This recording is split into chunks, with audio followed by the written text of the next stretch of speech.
High low होना, BP मेरा 60/140, जो 80 वाला 60 हो जाता था और 120 वाला 140 हो जाता था, यानी कि इतना अनबैलेंस हो जाता था, जिसकी वजह से बता दिया गया था कि आपका कभी भी हार्ट अटैक या हेमरेज आ सकता है।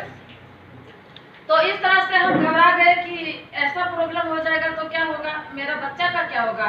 मेरा तो छोड़िए, हमारा कुछ भी होगा तो कोई बात नहीं, हम तो बस चले जाएंगे, लेकिन हमें उस दिन याद आने लगता था जब हम अपने माँ को छोड़ के अकेले अकेले रह गए थे, क्योंकि मेरी माँ मुझे 11 वर्ष की आयु में छोड़ के गई और पीठ पीछे 2 भाई, और बस कोई नहीं था। एक उसी तरह से सुना सारा संसार हो गया था और हम लोग पूरे परिवार दिल्ली से वापस अपने घर पे आ गए। माँ बाप के साथ रहने वाले थे, लेकिन अब आ गए गाँव पे, और हम उस दुनिया में आ गए जहाँ हमें किसी का कोई जान पहचान नहीं था, कुछ भी नहीं था, सारा का सारा दुनिया चेंज हो गया था।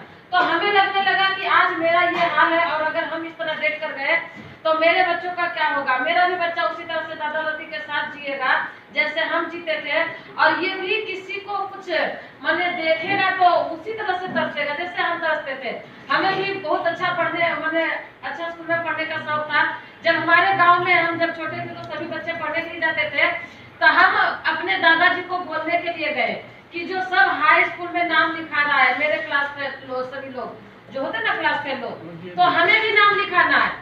बात बता देते हैं, उस टाइम की बात है, 1998 की बात है, तब उस टोले की एक भी बेटी हाई स्कूल में एडमिशन नहीं कराई थी, क्योंकि हमारा गांव थोड़ा उस मतलब एरिया में कुछ लोग पढ़ने लिखने में पीछे थे।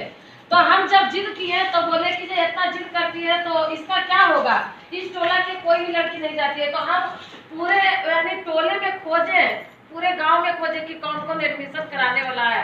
तो पता चला कि हमारे टोले में अगले टोला में जो आगे आता है उसमें 1-2 लड़कियां एडमिशन कराने वाली है। तो हम उन लोगों का नाम पता बताए, तब जाके मेरा एडमिशन यानी कि दादाजी ने सर्टिफिकेट ला करके एडमिशन करवाया 8th क्लास में। अब समझ सकते हैं कि उस टाइम जोश जुनून के साथ हमने मैट्रिक का किसी तरह से एग्जाम दिया और वहां से अपने जीवन को यानी कि अच्छे जीवन को जीने का एक नजरिया बदला, यानी कि हम कुछ सोचते थे कि हम कुछ करें। हमारे बाद हमारे टोले की लड़कियां सब नाम लिखाना शुरू की, क्योंकि अब उन्हें पता चला कि एक आदमी जा रहा है तो उसके साथ सबे जाएंगे। तब समझ सकते हैं कि तब हमने वहां से नियम को तोड़ा और वहां से हमने उस टोले से सब लड़कियों को नाम लिखाना मजबूरी किया। और आज बता देते हैं, जब हम ससुराल आए तो ससुराल में भी मेरे साथ वही परेशानी हुआ।